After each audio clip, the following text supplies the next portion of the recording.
ลูกเอ่ยปากพ่อถ้าลูกเอาไปเฮ็ดแนวดีพ่อแม่บ่เปิดจะได้ถ้าลูกเอาไปเฮ็ดแนวสิ่งที่บ่ดีพ่อแม่ยอมเสียดายทางเงินเสียดายทางคำเสียดายทางชีวิตลูกแล้วลูกๆเด้ลองคิดเบิ่งให้ดีๆชีวิตนี้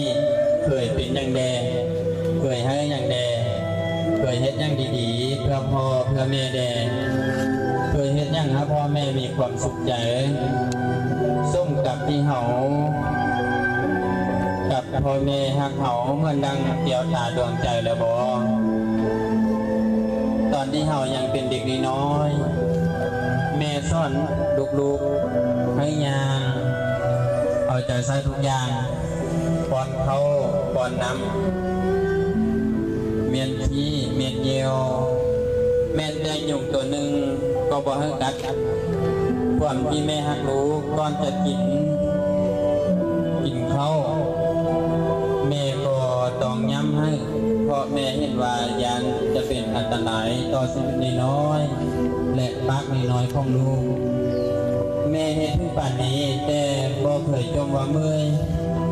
บ่เคยจมว่าทุกข์บ่เคยจมว่าลำบากแต่คงกันข้ามแม่กับมีความสุขที่เห็นลูกแข็งแรงที่เห็นลูกมีความสุขที่เห็นลูกได้เป็นคนดีลูกที่ฮักทั้งหลายชีวิตเฮานี้มีอันตรายอยู่เฮาตาพระพุทธองค์พระศาสดาเพิ่นได้ตรัสไว้ว่าสรรพสิ่งทั้งหลายในโลกนี้มีการเกิดขึ้นเป็นเบื้องต้นตั้งอยู่ในท่ามกลางและดับไปเป็นที่สุดแม่อันเป็นที่ฮักของลูกเขาก็เช่นเดียวกันท่านอยู่นำเฮาบ่ได้ดลอีกวันใดหรือวันหนึ่งท่านก็ต้องได้จ้างเฮาไปหรือเฮาต้องได้จ้างท่านไปก่อนพ่อแม่ชีวิตของท่านก็สั้นดังนั้นการที่เฮายังมีพ่อยังมีแม่อยู่นี้เฮายอมเฮ็ดความดีต่อพ่อต่อแม่อีกวันใดวันหนึ่งชีวิตของท่านย่อมแก่สลาและมีเวลาอยู่กับพวกเขาน้อยลงทุกวันแล้วพวกลูกเคยคิดถึงจุดนี้บ่หรือพวกลูกเอาแต่ประมาทมัวเมาลิ้นกินไปวันติดเกมติดการพนันบ่ตั้งใจเรียนลิ้นกับหมู่เพื่อนบ่ใส่ใจพ่อแม่ถ้าท่านเป็นยังไปในขณะที่ลูกยังมัวเมาลงได้พวกลูกสิเสียใจตลอดไปเพราะเฮาบ่ทันได้เฮ็ดความดีกับท่านเพราะเฮาบ่ได้ไปค้าทานบ่ได้ไปไว้ทานดังนั้นเฮาจงเฮ็ดความดีในตอนที่ท่านเป็นคนอยู่นี้เฮาอย่าไปเฮ็ดความดีในตอนที่ท่านตายไปแล้วลูกๆเอ๋ยซ่องแท่นและกองอกอันอบอุ่นของแม่พวกลูกยังจำมันได้บ่คำเว้าอันม่วนๆอันสะอ่อนใจที่เปี่ยมด้วยความเมตตาซึ่งหาที่อื่นหาได้ยากลูกยังจำมันได้บ่ดวงใจแม่สาแท้กว่าทุกสิ่ง